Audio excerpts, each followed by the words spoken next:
Salamat po sa inyong mga buhay at na kayo'y patuloy na dumadalo sa gawain ito. Meron po bang mga kapatiran na pinanghihinaan ng loob, nanghihina, spiritual? Sabi ko nga po sa inyo, ang tao pong nanghihina spiritual, isa lang sagot dyan, salita ng Diyos. Hindi po yung katabi mo, o kapitbahay mo, kakilala mo sa church, kapatiran mo sa church, hindi po silang makakasagot kundi salita ng Diyos. Ngayon, kung pareho na kayo nag-aaral ng salita ng Diyos, sumusunod sa salita ng Diyos, sumusunod po mapapalakasan ho kayo. Wala pong kapatiran sa simbahan, sa gawain ng Diyos, ang nagpapahina ng kapwa-kapatiran. Pag ikaw nanghihina dahil may katabi kang kapatiran na pag ikaw kinakausap, nanghihina ka lalo, hindi po yung kapatiran. Ang kaaway po, lagi po nakaabang yan. Lagi nakabulong. Kaya pag ikaw nanghihina sa bulong ng kung sino-sino, alam naman po natin ng Diyos ay liwanag at ang kaaway ay kadiliman. Kung ang isang kapatiran kasama mo palagi pero lagi kang nanghihina, kasama mo, nakakausap mo lagi, pero lagi kang matamlay, physical, spiritual, mag-isip-isip po tayo kung talaga ba yung kasama natin ay nasa liwanag. Kasi ang tao pong nasa liwanag, lagi po dala niyan buhay. Ang Diyos po ay liwanag, ang Diyos dala ay buhay. Ngayon, in the body of Christ, in the unity of the body of Christ, sabi nga, iisa tayong katawan nino? Jesucristo. Buhay po ba si Jesucristo? Yes. Kung tayo ay parte ng katawan ni Jesucristo, dapat po buhay tayo, gumagalaw po tayo, nagfa-function po tayo, di po ba? At yung dugong nananalaytay sa atin na yung dugong binayaran ni Jesucristo sa krus, at yung hiningang nasa atin na hininga ng Diyos, buhay po tayo. Gumagalaw po tayo, nagfa-function tayo. Hindi po nang hihina. Hindi nang lulupay pa, hindi po yung walang nagagawa. Sabi, pag tayo nanghihina, kulang na tayo sa salita ng Diyos. Now, anong kailangan natin gawin? I'm gonna correct something sa sinabi ni Sister Gina kanina. It is not the presence of God, kaya tayo nakakagawa ng mabuti sa kapwa. It's not the presence of God. It's the goodness of the Lord na ina-acknowledge natin. Kasi po ang goodness ng Panginoon, ang kabutihan ng Diyos, nararanasan ng mabuti at masasama. Hindi lang po ng mabubuti. Pati po yung masasama na wala sa Panginoon, pinaparanas ng Panginoon ng kabutihan niya. But then sila hindi marunong mag-acknowledge ng kabutihan ng Panginoon. That's why hindi nila ma-share. Hindi nila pinapahalagahan, kaya nababaliwala, hindi nila naiibahagi. Kaya po ang kabutihan ng Panginoon, ang siyang nagbabago ng ating pag-iisip, ng ating buhay, at dahil ito'y ating pinapahalagahan, ito'y ating naibahagi. Kasi alam mo kung gaano kabuti ang Diyos, dahil doon, ikaw ay tuwan-tuwa. At dahil ikaw ay tuwan-tuwa, gusto mong iparanas sa marami yung kagalakan na daladala mo dahil sa kabutihan ng Diyos. It's not about the presence of God, it's the goodness of God. Ang presensya po ng Panginoon, sabi ko po sa inyo, hindi pa po tayo nandun sa presensya ng Panginoon. Kung bumaba ang Panginoon dito, tayo makasalanan, tayo po'y mawawala. Masusunog tayo. Kaya, ang correct way po doon is yung kabutihan ng Diyos ay nararanasan ng mabuti at masama, but then kung paano mo ito pinahahalagahan, maipaparanas mo rin ito sa iba. And yun po ang gusto namin mangyari sa buhay ng bawat isa. Matutunan po nating i-acknowledge at pahalagahan yung kabutihan ng Diyos. Totoo po bang mabuti ang Diyos? Amen. Mabuti po ang Diyos. Walang kasing buti ang Diyos. Kaya po tayo ngayon nabubuhay, kaya po tayo ngayon may hininga, kaya tayo narito, nagtitipon ulit dahil sa kabutihan ng Diyos. That's why sabi ko, I continue to encourage each and everyone. I plead, I urge, nagmamakaawa po ako sa inyo bilang kapatiran sa Panginoon. Bigyan niyo po ng chance si Kuya Lori maipahayag sa inyo yung katotohanan ng salita ng Diyos. Hindi ko po kayo dadalhin sa maling buhay. Hindi ko po kayo dadalhin sa kapahamakan. Ang salita ko ay salita ng Diyos. Ito'y sinishare ko para lahat po tayo mapagpala. Wala po ako ibang hangad. Kakatok ako sa bahay mo, hindi po ako para manghingi. Kakatok ako sa bahay mo kasi gusto kitang kamustahin. Kakatok ako sa bahay mo kasi gusto ko kitang abutin. Wala pong motibo. Ngayon, kakatok po ako sa puso nyo sa pamamagitan ng salita ng Diyos. Naway buksan nyo po yung puso at isipan natin. Ang dala-dala ko po yung salita ng Diyos, hindi po ang aking buhay. Kasi wala pong kwenta ang buhay ko. Pero dahil binago po ako ng Panginoon at alam kong salita ng Diyos, may pagmamalaki ko po na ang Diyos na pinaglilingkuran ko ay buhay. So, I pray and I still continue to urge each and everyone. Inaantay ko po kayo tuwing Friday, mga elders, I miss you. Sabi nga si Sister Gina last Friday, masaya. Kasi hindi ko pa expect na marami kami ng Friday. I was expecting kami lang ulit. Although wala yung mga OG elders natin, mga oldies, hindi. Andun po may dumalor po, kaya masaya. Yung po yung sabi, kagalakan, kasiyahan, wala pong pagkukunwari. Kaisa, kapatiran. Anyways, dahil mabuti pa rin ng Panginoon, nandito kayo. Last Friday, we talk about the commandments of God. Hoping nga, nandito kayo para hindi ko na ulitin The commandments of God. Yung commandments and law ni God. And yung tradition ng tao. Kung naalala natin yung 10 utos ng Diyos, yung 1 to 4 is commandment po ng Diyos. Ibig sabihin, a decree. A royal decree. Kung sinabing royal decree, kasi po, ang Diyos ay dakila So, sabi dyan, utos niya, pinag-uutos niya. Siya yung may-ari ng kalangitan at ng buong mundo. Sabi ko kunyari, sa isang kaharian, may hari, siya yung hari. Yung hari may pinag-uutos.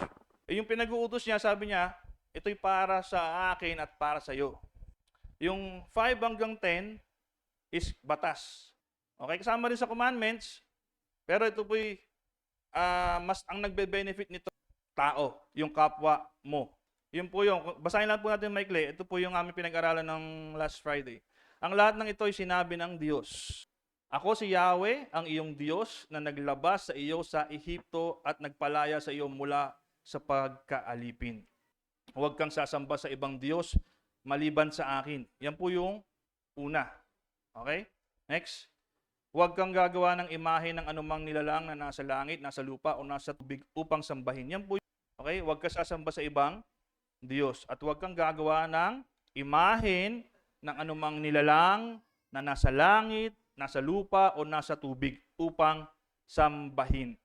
So, etong first commandment, nagawa na po ba natin? Wala ka naman sigurong dinidiyos. Yung imahen po niya, sabi diyan, yung anumang nilalang, kasi sa ibang bansa, ang mga Diyos nila, yung mga hayop. Yung iba naman, mga bato, mga rebulto. Sa iba, may baka, may ahas, may daga. Sa India, di ba? May iba naman, Buddhist, Buddha. So, yun yung kanilang sinasamba. Mga Diyos. May iba yung mga Diyos na maraming kamay. Gawa ng tao, yung mga rebulto, mga imahe ng, sabi, imahe daw ng Diyos, which is sabi, huwag kang gagawa ng imahe ng anumang nilalang na nasa langit, nasa lupa, o nasa tubig. So, sa mundo natin, yung first commandment pa lang, tagilid na, no? Yung mga tao po, no? First commandment pa lang po, meron na pong sablay. Yung pangalawa kaya, huwag mo silang yuyukuran sa sambahin sapagkat akong si Yahweh. Kasama po sa 1 to. Akong si Yahweh ng iyong Diyos ay mapanibughuing Diyos. Ibig sabihin, jealous. Seloso po ang Diyos. Gusto niya siya lang. Ang kasalanan ng mga magulang ay sinisingil ko sa kanilang mga anak hanggang sa 3 at 4 na salin lahi. Yun po yung parusa. Pag ikaw sumamba sa Diyos-Diyosan, may parusa pong kaukulan. No? Ang kasalanan ng mga magulang ay sinisingil ko sa kanilang mga anak hanggang sa 3 at 4 na salin lahi. Kung yung mga ninuno mo ay sumasamba sa mga Diyos-Diyosan, yung parusa sa kanila hanggang sa kaapu-apuhan, lilipat lang po. So, kaya kailangan, sabi wala kang ibang Diyos, kundi ang Diyos lamang po ng langit at lupa. Ngunit ipadarama ko ang pag-ibig sa libu-libong salinlahi ng mga umiibig sa akin. Kaya na makinig po yung ipadarama ko ang aking pag-ibig sa libu-libong salinlahi ng mga umiibig sa akin at tumutupad sa aking mga kautusan. So may requirements. Sabi natin kasi, walang requirements yung pag-ibig ng Diyos. May requirements po. Kailangan po, umiibig ka sa Diyos. Kailangan po, tumutupad sa aking mga kautusan. May narinig tayong mga turo na hindi. Kahit anong mangyari, love ka ni Lord. Di ba magkasala ka ng paulit-ulit, mahal ka pa rin ng Diyos. Alam po niyo po, yung umiibig sa Diyos at tumutupad sa kanyang kautusan, yan po yung mga tao na sinasabi na paulit-ulit kayong mamahalin ng Diyos. Kasi po galit po ang Diyos sa kasalanan. Amen? Kaya nga sabi po ng Diyos, magbago na kayo ng inyong mga buhay, puso, at pag-iisip para maranasan niyo yung totoong pag-ibig ng Diyos. Ibig sabihin po, totoo po na may pag-ibig ang Diyos. Pero mauuna po muna yung awa ng Diyos, yung kahabagan ng Diyos, bago mo maranasan yung totoong pag-ibig ng Diyos. Kasi yung pagpapatawad po ng Diyos, grasya po ng Diyos, kahabagan po ng Diyos yun, mercy ng Diyos. Pag tinanggap mo po yun, yung awat habag ng Diyos sa buhay mo, mababago ka, iibigin mo ang Diyos, susundin mo yung kautusan niya. Kaya mali po yung turo na lahat mahal niya. Hindi po lahat mahal niya. Pag hindi ka sumusunod sa Diyos, hindi ka umiibig sa Diyos, hindi ka niya pwedeng mahalin. Kasi pinapipili ka po ng Diyos eh. Siya ba? O yung ibang Diyos na sinasamba mo? O yung mundo? Actually nga ho, sabi nga yung first pa lang na commandments, sablay na po ang tao. Kasi sabi ng Bible, people will be lovers of themselves. Pati yung sarili po, dinodiyos. Yung sarili po sinasamba kasi kaya niya nang mabuhay mag-isa, may pera na siya, marami siyang kaibigan, sikat siya. Sa pakiramdam niya, di ba, above siya sa lahat ng tao. And sabi, nasa kanya na yung karangyaan ng mundo. Minsan, yun po ang dinodiyos ng tao. Ano pa yung dinodiyos ng tao? Salapi, kagaya ng example ni Pastora kanina. For the love of money is the root of all evil. Pag yung Diyos, salapi yung sinamba at binigyan ng mas pahalaga kaysa sa Diyos, magagawa at magagawa mo yung mga bagay na mali. Pag may iba kang Diyos, magagawa mo at magagawa mo yung mga bagay na mali. Kaya lagi natin i-check yung heart natin. Bakit po? Kasi nga sabi, pag may iba kang Diyos, magagawa at magagawa mo yung mga maling bagay. Malalaman po natin sa next. Sabi po dito sa next, huwag mong gagamitin, ito po yung pangalawa, huwag mong gagamitin sa walang kabuluhan ang pangalan ni Yahweh na iyong Diyos. Tiyak na parurusahan ko ang sino mang gumamit nito ng walang kabuluhan. Yung mga walang takot po sa Diyos, di ba? Ginagamit nila yung pangalan ng Diyos bilang word na swear. Sumpa, yun. Sumpa ko, pangalan nito ng Panginoon, ganyan. So, when you do that, tapos hindi ka totoo, hindi ka naging totoo sa iyong salita, ibig sabihin ginagamit mo sa walang kabuluhan yung pangalan ng Diyos. O kaya, yung ginagamit na ngayon sa pagmumura, yung pangalan ng Diyos. Narinig niyo po ba yan? Ngayon po, grabe po pag nanood ka po ng pelikula, wala na pong bukang bibig kundi mura na kasama po yung pangalan ng Diyos. Ganun na po sila ngayon ka-rebelde sa Diyos. Hindi nila ginagalang yung salita o yung pangalan ng Diyos. Kaya even in their, di ba, yung mga pananalitang hindi maganda, dinadamay nila ang Diyos. Sabi diyan may parusa po. Parurusahan po. Po yung pangalawa, sablay din po yung tao dyan eh. Lagi mong tandaan at ilaan para sa akin ang araw ng pamamahinga. Yan. Meron din pong kautusan. Sa English po niyan, keep the Sabbath day of rest holy. Sabi diyan, lagi mong tatandaan, ilaan para sa akin ang araw ng pamamahinga. Ano po ba yung pamamahinga natin? Anong araw? Anong araw ang pamamahinga nyo? Kanya-kanya kayo ng pamamahinga, ha? Meron pong kautusan. Which is sablay din po ang tao kasi may mga sumusunod, may mga hindi sumusunod. Kasi may turo po na dapat okay naman pag Sunday eh. Dapat okay naman pag Wednesday. or Tuesday. So may kanya-kanya po ng gusto. Pero yung gusto ng Diyos na araw, which is Sabbath day of rest, ang Sabbath day of rest po sa Bible is Sabado. Ang Sabbath po is a Hebrew word for Sabado. Okay? So pag inalam mo yung mga iba't ibang name ng Sabado sa iba-ibang lingwahe, magpo-fall po yung word na Sabbath sa Hebrew word, which is Saturday po. So, may kautusan na dapat Sabado daw po ang pamamahinga. Not meaning to say pagtitipon. Mag-iba po yung pagtitipon sa pamamahinga. We gather every Sunday.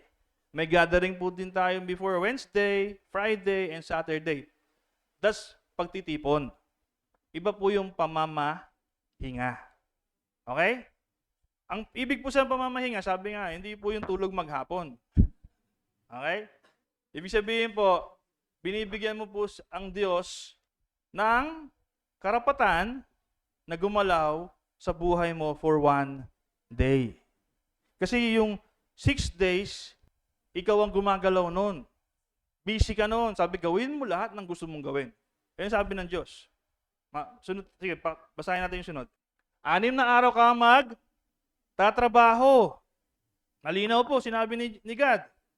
6 na araw ka magtatrabaho at dapat tapusin mo ang dapat gawin. So may utos pala ho ang hari. Dakilang Diyos. 6 na araw ka magtatrabaho. Tapusin mo na lahat ng dapat mong tapusin. Subalit ng 7 araw ay para kay Yahweh na iyong Diyos.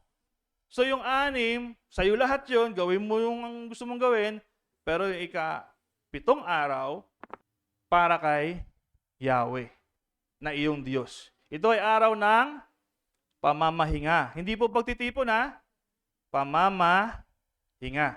Hindi mo iisipin yung kakainin mo mamaya, bukas, hindi mo iisipin yung sasahurin ng asawa mo the next katapusan o sa kinsenas. Yung kikitain mo bukas sa makalawa, hindi mo iisipin.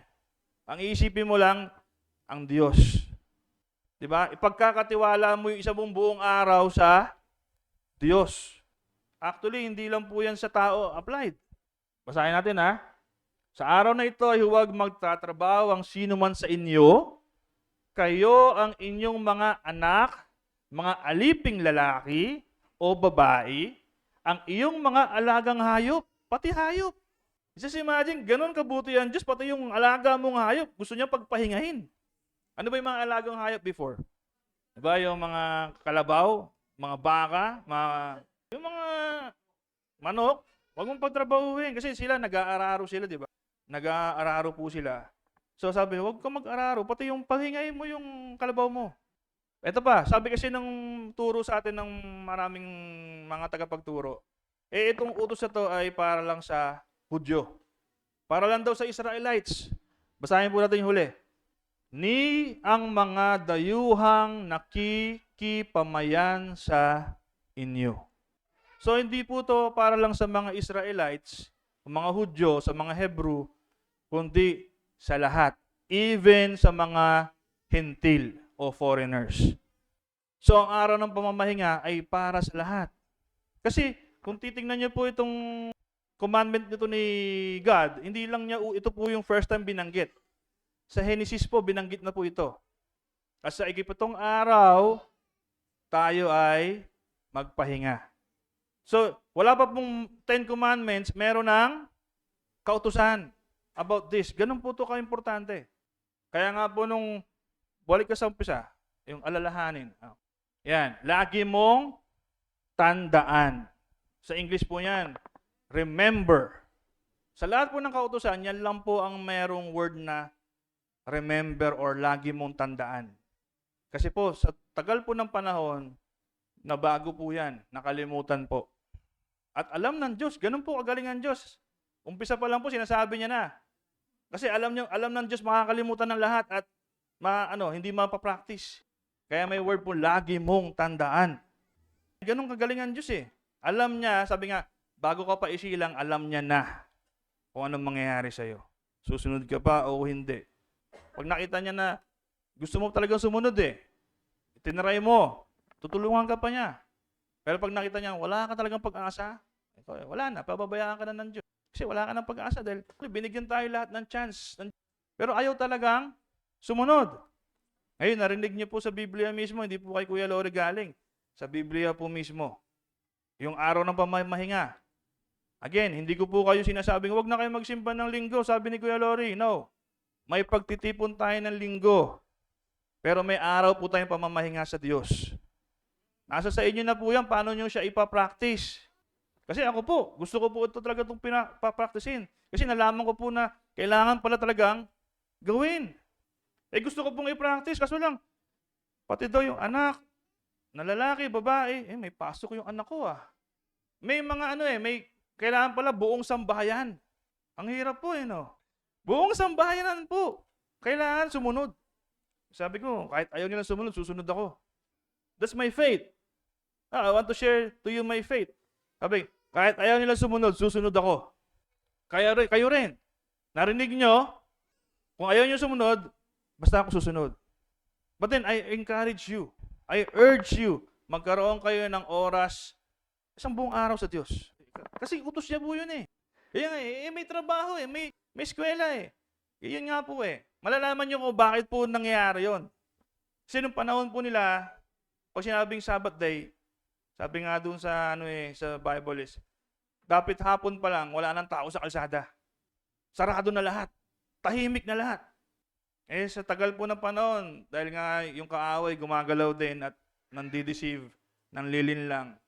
Hanggang sa binago na po yung times and days and law.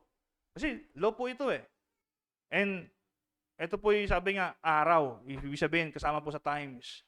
Oras ng pamamahinga. So, sabi ng Bible, may darating yung araw, may propesya, darating yung araw, mababago yung times and days. Gawa po ng kaaway. So, nire-remind tayo pa ulit-ulit, kailangan natin yung araw ng pamamahinga sa Diyos. You stay in your house, you stay in your home, read the Bible. Sabi, kasi ang oras po nun sa ibang bansa is, nag-start talaga sila ng 6 ng hapon hanggang 6 ng the next day ng hapon. Yun po isang buong araw. Hindi po 6 ng umaga hanggang 6 ng umaga the next day. No, hapon po. Isipin nyo, ganun po ka maunawain ng Diyos. Sabi, sige, sa hapon ka na lang magpahinga. Tapusin mo muna yung buong umaga mo. Binigyan ka pa ng palugit para hindi ka mag-alala. So, ibig sabihin, tapusin mo ng umaga ng alas 6 hanggang alas 5, yung pwede mo pang gawin ng Biyernes ng hapon.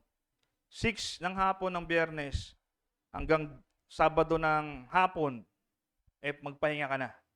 Ibig sabihin, sabi nga doon sa Bible, huwag kang magtrabaho. Ibig sabihin, prepare mo na in advance. Magluto ka na ng pang isang buong araw. Maglaba ka na, magsampay umaga pa lang. Hindi ka naman matatambang siguro na isang araw na bisan. May oras ka magpahinga. Kuya Lori, may school, may trabaho. Sa school naman, may pasok din kinabukasan. Yan po yung gawa ng mundo. Which is, biblical po yan. Kaya tuloy muna natin. Tsaka natin discuss. 6 na araw ko nilikha ang langit at lupa, ang mga dagat at ang lahat ng nasa mga ito. Ngunit namahinga ako sa 7 araw. Kaya't ito'y aking pinagpala at inilaan para sa akin. Sipin nyo, yung 7 araw po, pinagpala ng Diyos. So kung isang buong araw ka mag-stay with God, yung araw na yun, dinedikit mo sa Kanya, which is yung araw na yun, pinagpala niya, the next day, wala ka na palang pupulumahin kasi sabi niya, 6 na araw ko nilikha langit, lupa, mga dagat, ang lahat ng nasa mga ito. Parang bago niya likhain yung tao, ginawa niya na muna, di ba? Prepare niya na muna lahat. Para sa iyo. Ngayon sabi niya, pinagpala niya yon. So kung susundin mo yung utos niya, yung pagpapala na yun, kayo na mapupunta. Sa iyo rin po. Kasi sumama ka sa Diyos, magpahinga. Ayan, may mga suliranin ka sa buhay. Lord, bukas ko na ito isip. Ikaw munang focus ko ngayong araw. Magbabasa ako ng Biblia, mag-worship ako, magkakanta ako ng mga worship song, praise songs, or yung mga kapatiran sa simbahan, i-gather para, di ba, magsalo-salo. Hindi naman po bawal Actually po, ito po, nung New Testament, lagi po nami-misinterpret po ng tao to. Kasi masyado silang kritiko. Di ba, akala ko ba bawal magtrabaho pag araw ng pamamahinga? Nakita nila si Jesus, ang gagamot. Sabi, bakit ka nang gagamot sa araw ng pamamahinga? Wala naman po sinabi bawal manggamot eh. Wala rin po sinabing ganito po. Kasi yung paggagamot, sabi pa, trabaho din po yun, di ba? Kasi ganito po yun. Yung ginawa ni Jesus that time in the New Testament, nagpagaling siya ng may sakit sa araw ng pamamahinga. Ibig po sabihin, yung araw ng pamamahinga na yon, gumawa ka ng mabuti sa iyong kapwa. Ibig sabihin, hindi bawal gumawa ng mabuti sa iyong kapwa. So kahit araw ng pamamahinga, pwede ka pa rin gumawa ng mabuti sa iyong kapwa. O yan, may nangangailangan pala sa iyong kapatiran ng araw ng pamamahinga. Nangangailangan ng dito ng kausap. Kausapin mo. Hindi kita pwede kausapin araw ng pamamahinga ngayon. Hindi po tayo ganoon. Kailangan, 'di ba? Gumagawa ka pa din ng mabuti. And yun po yung essence ng araw ng pamamahinga. Gumagawa ka ng tama sa harapan ng Diyos. Sinunod mo kanyang utos, tama po yun. Mabuti po yun. Di po ba? So, nung araw po na si Jesus nagpagaling nung araw ng pamamahinga, kinu-question siya kasi hindi nila maintindihan. Kasi doon sila nakatingin sa rules. Hindi po to basta-basta rules. Covenant po ito Kasunduan po ito. Kapag ito sinunod mo, pagpapalain ka ng Diyos. Pag ito sinunod mo, di ba, lagi mong kasama ang Diyos, hindi kanya ay iwan. Hindi niya ikaw pababayaan. Ito po yung covenant na yon. So I urge each and everyone, yes, we gather every Sunday, but then I want you to have your Sabbath day of rest with the Lord. Okay po ba yon? Huwag kayong mangangako Gawin po natin. Igalang mo ang iyong ama at ina. Ba't kasama kaya ito sa commandment ng Diyos? Sa gayoy mabubuhay ka ng matagal sa lupaing ibinigay sa iyo ni Yahweh na inyong Diyos. After po niyan, mag-iiba na po yung tono Pero ito po, kasama po yan sa creed ni God. Ibig sabihin yung utos niya talaga para sa Diyos. Na kailangan mo igalang ang iyong ama at ina. Kasi si God is ama natin sa langit. And yung mga ama at ina natin sa lupa, they were just representative of God na binigay sa atin sa bawat isa. But then sabi, kailangan mo silang igalang, matutunang igalang para makuha mo yung essence at magawa mo rin sa Diyos, na galangin mo ang Diyos. Kumbaga sa lupa, pinapractice mo ng galangin yung nakatatanda sa inyo, mga magulang nyo, ama't ina. Hindi po malayo na magkaroon ka rin ng paggalang sa Diyos.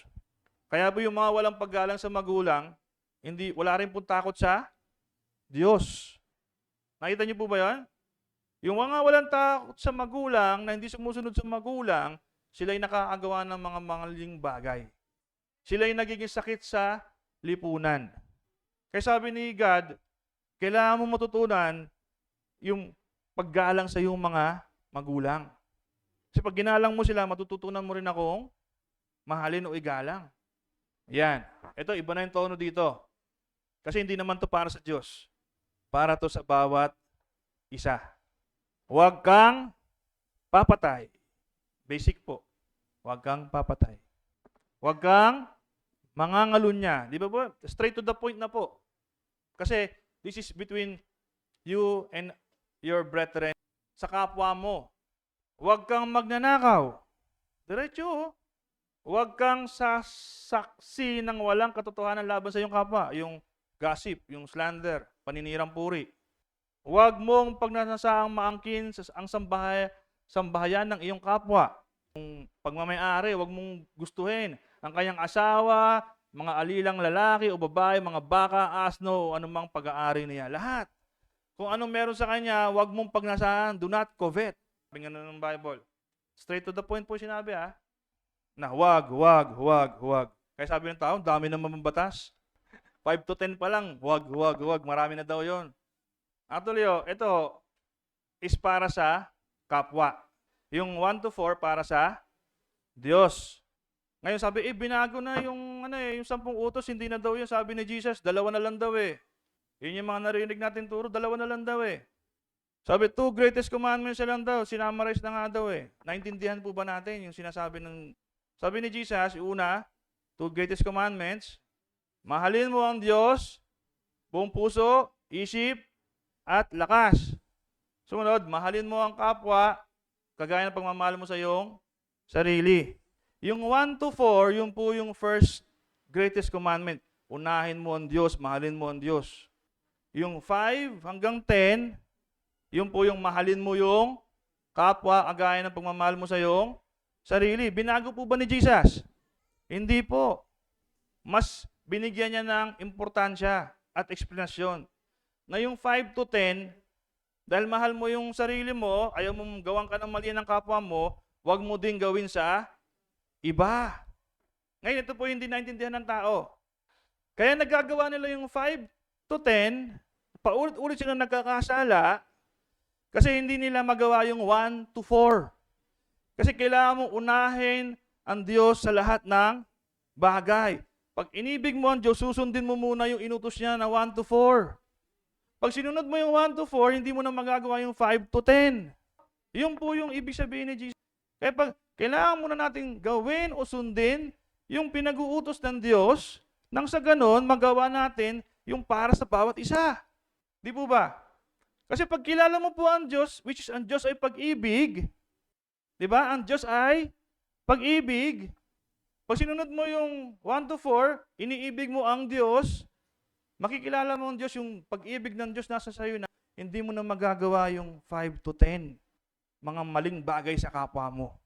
So, ikaw sumusunod sa 10 utos ng Diyos, unahin mo muna yung 1 to 4 para magawa mo yung 5 to 10. Yung instruction si God, napakadali lang po. Ang problema ko ang tao, maraming maling turong natanggap, maling eksplanasyon na natanggap, di ba? Merong pangsariling kagustuhan. Preferred ko kasing mag-Sabbath day ng Sabado lang ho yun. Wala po ibang araw. Kumbaga, appointed time po yun ni God. May divine appointment. Utos ng Diyos. Kumbaga, sa kaharian, utos ng hari. Noong unang panahon, pag sinabi ng hari at hindi mo ginawa, anong parusa? Pero hindi po ganun ng ating Diyos. Meron po siyang awat, habag. Alam niyo po ba na ang tagal-tagal na panahon ang Diyos nagmamakaawa sa kanyang mga piniling tao? Alam niyo po ba yun? Sa sobrang tagal, basahin po natin yan kung gaano katagal. Isaiah 1:18. Ali kayo, tayo'y magpaliwanagan, sabi ni Yahweh. Gaano man kapula ang iyong mga kasalanan, kayo'y aking papuputiin tulad ng yelo o bulak. Sabi kahit gaano daw, kapula ang iyong mga kasalanan. Kasi nung panahon po na yan, pagtapos siyang palabasin po yung mga pinili niyang tao sa Ehipto, pinalaya po sa pagkakaalipin. Pinalaya po, binigyan ng binibigyan sila ng magandang pagkakataon mabago, mabuhay ng tama. Kasi, ang tagal nila naging alipin sa Ehipto. Slave po sila doon. Sila po yung gumawa ng mga pyramid. Akala nyo, Egyptian yung gumawa ng pyramid? Mga Israelites po yun. Mga Hebreo po yung gumawa. Sabi po ng iba, alien. Pero hindi po, biblical po. Sila po yung slaves ng Egypt. Now, nung pinalaya sila, imbis na magpasalamat sila, kung ano-ano pa yung pinagagawa nila sa buhay nila. Gumawa sila ng sariling Diyos. Binigyan sila ng pagkain. Yung binigyan ng pagkain sa kanila, nagreklamo pa ng nagreklamo. May pangako pa sa kanilang lugar. Hanggang sa wala na, hindi na po sila nakarating sa pangakong lugar. Bakit? Wala po silang pagpapahalaga sa kabutihan ng Diyos. Ang buti-buti ng Diyos, paulit-ulit silang inaabot. Actually, pagdating po nung nakapasok sila sa Promised Land, hindi pa po doon natapos eh.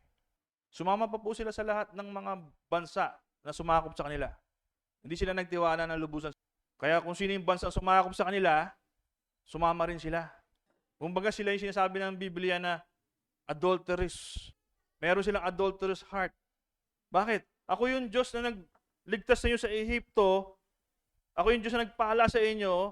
Pero nung may dumating na mas, akala niya mas malakas pa kaysa sa Diyos, Diyos nyo na rin sila. How many times silang sinakop? Ganon din sila katagal nagbabago ng isip. Pabago-bago sila ng isip. Ayaw nilang kilalanin ng Diyos.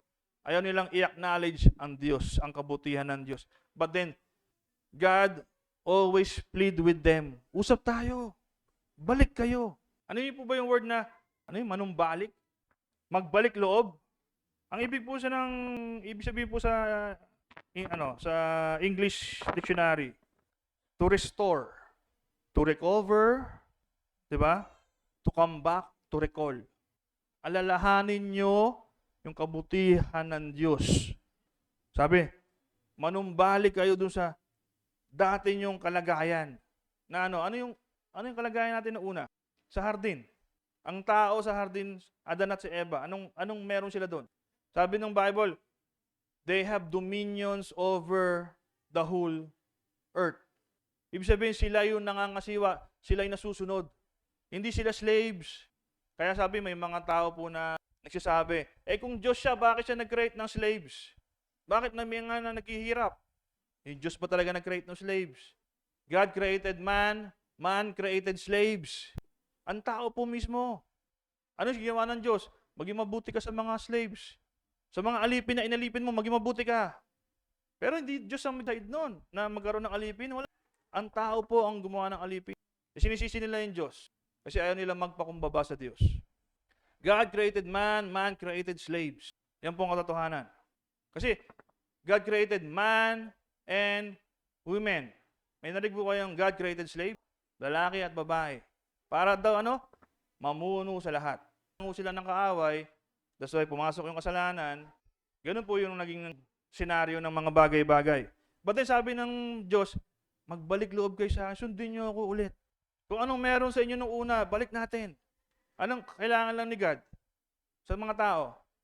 Sabi ni Sister Gina kanina, walang standards. May standards po. May requirements. Punta po tayo sa Micah 6:8. Ito, minsan natin ito mabasa, yung Book of Micah o Micah.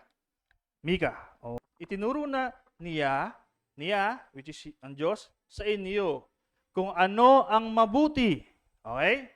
Ito ang nais ni Yahweh. Maging makatarungan ka sa lahat ng bagay. Standard po ni Diyos yan. Siya ang may gusto niyan. Requirements niya po bilang isang Kristiyano or tagasunod ng Diyos. Makatarungan ka sa lahat ng bagay, patuloy mong mahalin ng iyong kapwa, at buong pagpapakumbabang sumunod ka sa iyong Diyos. The same din po ba sa turo ni Jesus? Learn from me, for I am gentle and humble. Sa Matthew 11:29. So, andun po yung word, yung standard sa Micah, ha? Righteous ka daw, mapagmahal sa kapwa, at mapagkumbaba sa Diyos. So, sabi po sa Matthew 11:29, pasanin ninyo ang aking pamatok at sundin ninyo ang aking mga tinuturo, sapagkat ako'y maamo at mapagkumbabang loob. Matatagpuan nyo sa akin ang kapahingahan. Pag sinunod mo yung commandments ni God, yung 1-4, dahil meron kang pagpapakumbaba, inacknowledge mo siyang Diyos, sinunod mo kanyang utos, meron kang kapahingahan. So yung sinasabi po ni Jesus, po iba. Na sinasabi na, tapos na yung Old Testament, wala na po yun. New Testament na ngayon. No. Same na same din po. Pag sumunod ka sa Diyos, meron kapahingahan. Paano sumunod? Kailangan righteous ka, kailangan mapagmahal ka sa kapwa, mapagpakumbaba sa Diyos. Makatarungan ka sa lahat ng bagay. Yan po yung sabing righteousness. Okay? Sabi, mahalin lang yung kapwa at pagpapakumbaba sumunod sa Diyos. So may standard, may requirements. Hindi po yung sinasabi na, hindi, okay lang, mahal ako ng Diyos. Kaya may mga tao po na hindi makaalis-alis sa kasalanan, yung patuloy silang gumagawa ng mali, kasi akala nila, okay lang eh. Kasi lahat naman tayo mahal ng Diyos eh. Hindi po totoo yun. That's the lies of the enemy. Sabi nga po, ang kaaway laging counterfeit. Pag siya ang counterfeit, peke po. Mukhang totoo, mukhang tama, pero hindi pala tama, hindi pala totoo. Alam niyo naman siguro yung peke. Japeks. So, ang natututunan po natin sa mundo na turo ng mundo, makinig po iba yung turo ng Diyos sa turo ng mundo. Ang turo ng Diyos, totoo. Ang turo po ng mundo, mukhang totoo, pero hindi yun ang totoo. Kasi isa lang ang totoo, ang Diyos. Kaya pag ganun po tayo, na madali tayong maniwala sa mundo, magkakaroon po tayo ng problema sa ating pamumuhay. Magkakaroon po tayo ng hindi humbleness, kundi proud spirit. Totoo po ba? Kasi turo ni Jesus, ano daw? Magpakumbaba. Ang turo ni Yahweh, magpakumbaba. Pag hindi mo kaya magpakumbaba, hindi ka natuto sa Diyos. Sa iba ka natuto. Baka yung turong natutunan mo sa mundo. Lahat po ng bagay sa mundo ngayon, meron ng counterfeit. Kaya nga po tayo nalilinlang let's go back to sa araw ng pamamahinga, Exodo. Gusto ko po, buksan niyo po sa Bible niyo to pag uwi niyo sa bahay. Yan, lagi mong tandaan at ilaan pa sa akin ang araw ng pamamahinga. Ito po. Exodo 39, yan. Sabi diyan, ang pag-alalang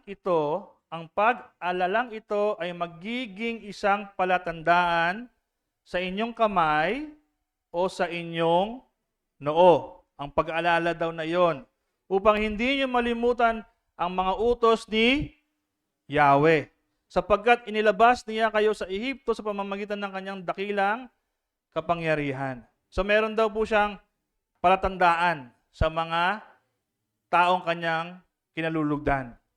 Sa inyong kamay o sa inyong noo. Yan po yung sinasabing selyo ng Diyos. Na ilagay daw natin yung katuruan niya sa ating mga isipan at ito'y ating gawin.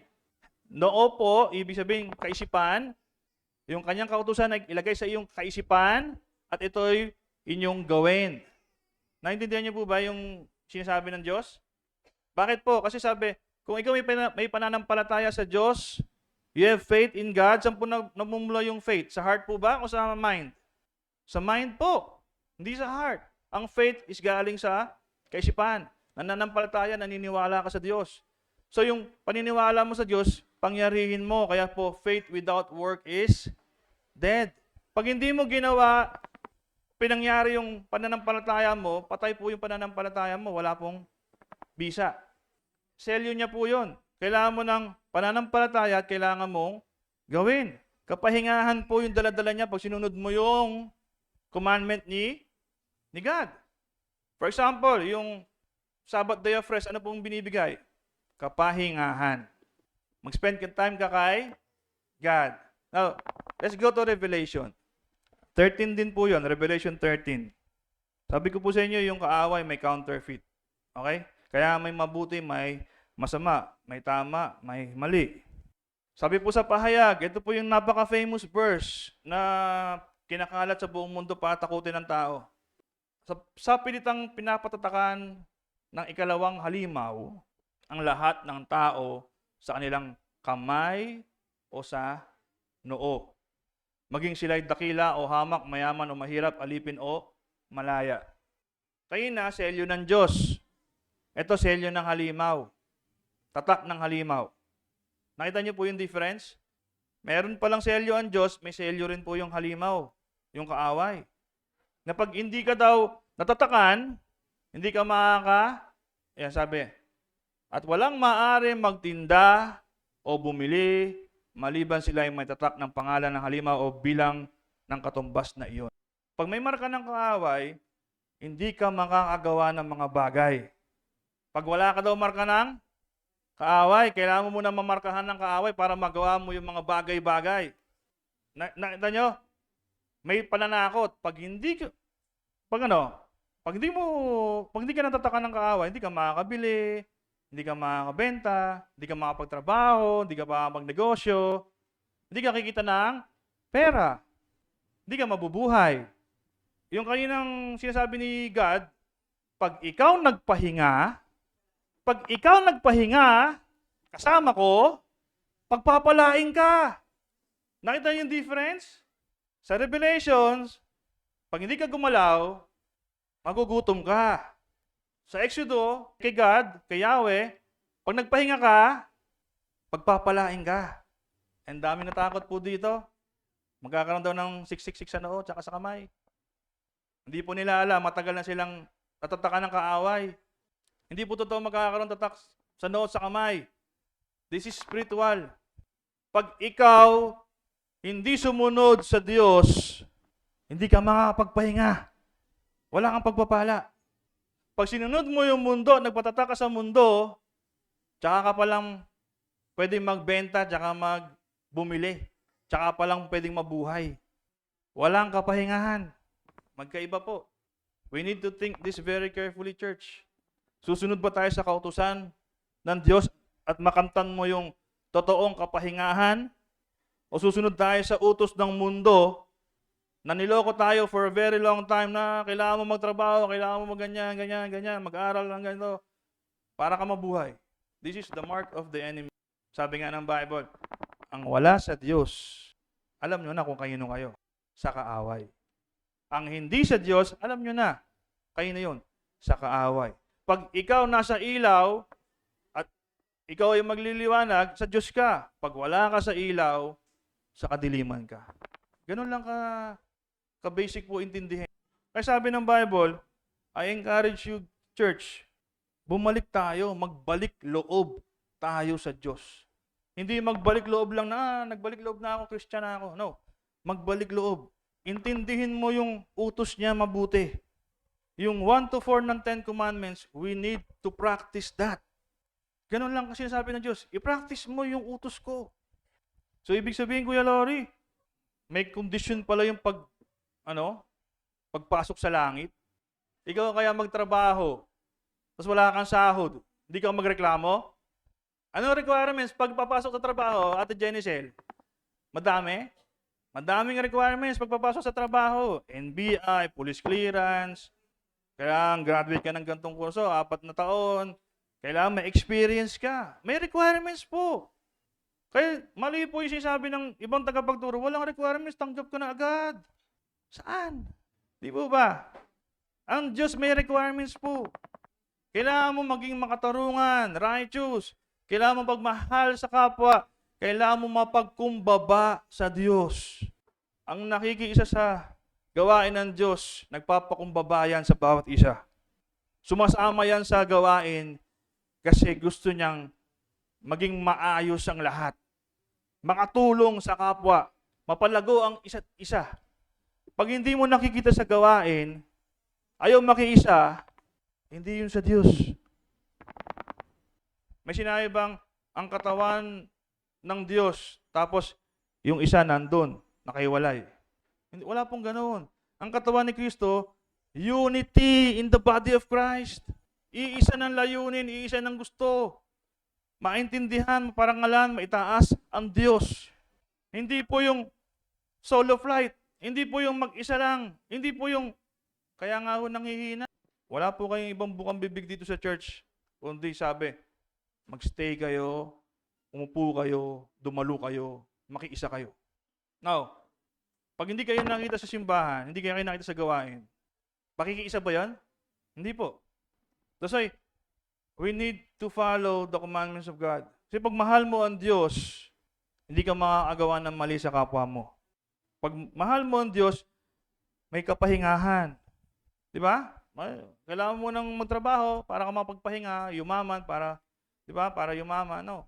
Pag sa Diyos ka, yun, sabi ng Diyos, kung ano yung akin, iyo. Ginawa ko yan para sa inyo.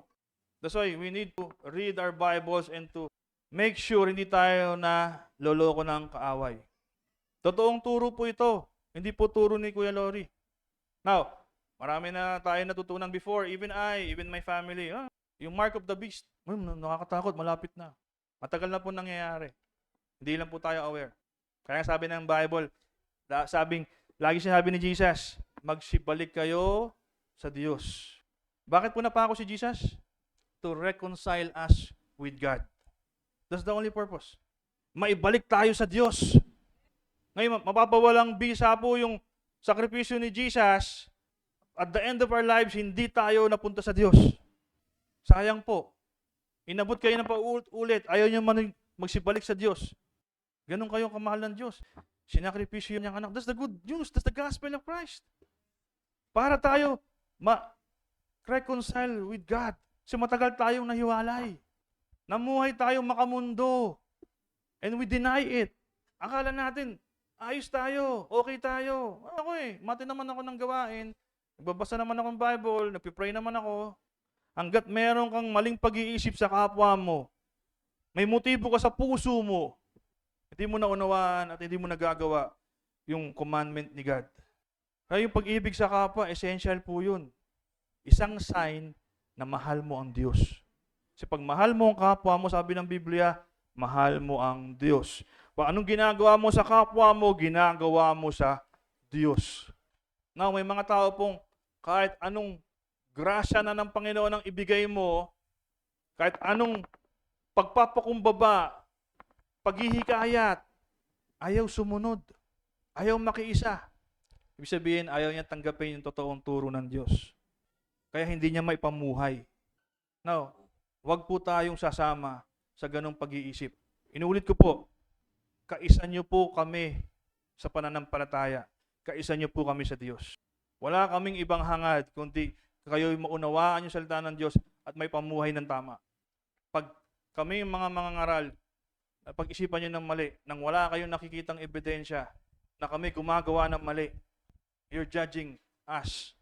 Pero ang isang tao na gumagawa ng mali, nakikita po saan? Sa buhay, sa kilos, sa pananalita, sa pag-iisip. Nakikita po. Kaya pag puno ka na ng banal espiritu ng Diyos, puro kabutihan na lang po eh.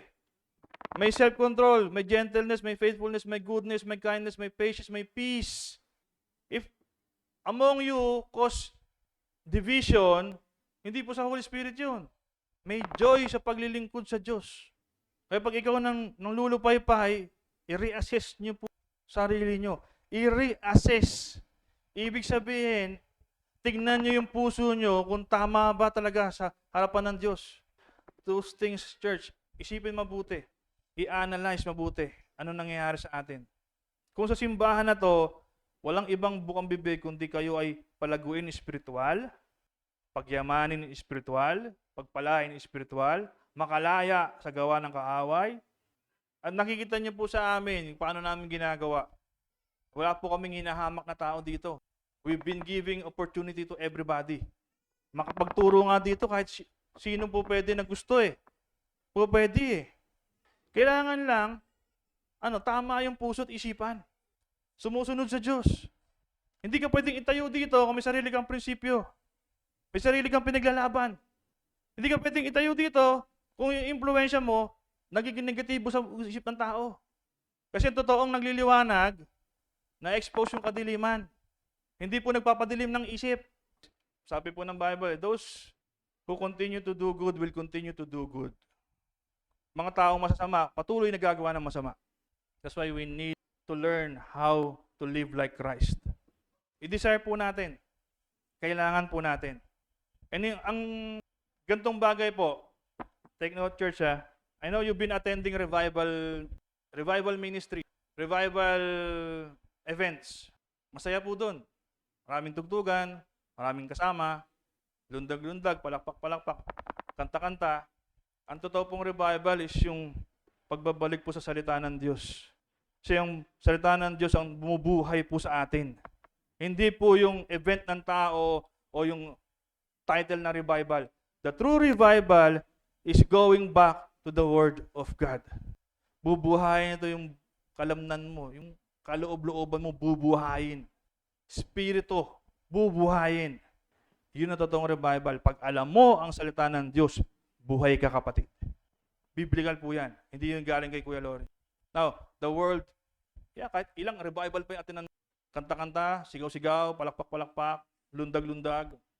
Pero wala ka namang salita ng Diyos sa buhay mo, hindi ka mababago. Walang revival na nangyari. The true revival is yung salita ng Diyos. Salita ng Diyos ang totoong bubuhay sa atin. Pag hindi mo alam ang salita ng Diyos, sabi ng Bible, patay ka spiritual. Now, church, I encourage you again. This is a warning for everybody. Na sa panahon ngayon, pag ikaw naloko, kasalanan mo na yon.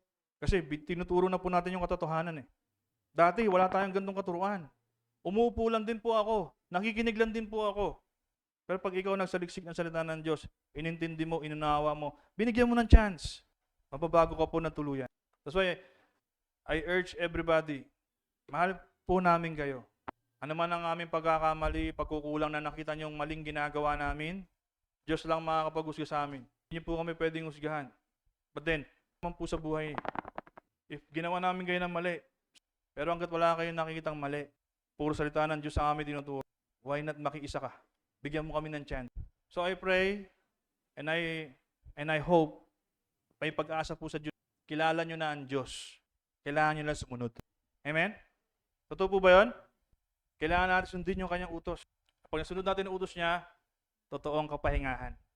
Pag nasunod natin yung utos niya, nagagawa na po natin yung 5 to 10 commandments. Amen? Unahin mo ang Diyos, higit sa lahat ng bagay. Mahalin mong kapwa mo kagaya ng pagmamahal mo sa iyong sarili. So I pray and I hope may naintindihan tayo, may natutunan tayo. Mahal ko po ang bawat isa. Patuloy po tayong magtulong spiritual. Ang pagtitipon po, huwag po natin kaligtaan. Pag may concerns kayo, open po ang aming mga himpilan. Patawag nyo kami dito, pupunta kami, walang problema. Kuya Lori, gusto namin kayo makausap. Kasi ganito. Pupunta po ako. You can ask nicely. Ganun po. Ganun po ang, hindi po yung may tinatago tayong mga sa loobin, tapos tayo lang nag-uusap. Diba? Hindi nabibigyan ng solusyon. Ang sa Diyos po laging may solusyon. Ang sa Diyos po laging may kaliwanagan. So pag tayo lang nag-uusap, tapos wala kayo na buong solusyon na tama, clouded yung mind nyo, diba? Napanghihinaan kayo ng loob, hindi po sa Diyos yun. Matik po, kailangan magpakumbaba sa Diyos. So any concerns, meron po tayong Friday, or if you want special day, sige po, okay lang po. Friday again, 6 o'clock, andito na po si Kuya Lori. Pag meron kayong katanungan, gusto pag-usapan, let's talk about it. Sabi, let's reason with one another. Sabi ni God, nakipag-reason sa inyo si God, pakinggan nyo si God. I plead to you guys, totoo po yan, with the bottom of my heart. I'm being honest with everyone. Sabihin ko po kung ano yung mali, sasabihin ko po ano yung tama. Say to your seatmate na you are blessed. Ngitian mo nga, ngitian mo yung seatmate mo. You are blessed kasi napakinggan mo yung totoong turo. You are blessed. May natutunan kayo. You are blessed. Palad ang taong nakikinig at nagbabasa ng salita ng Diyos.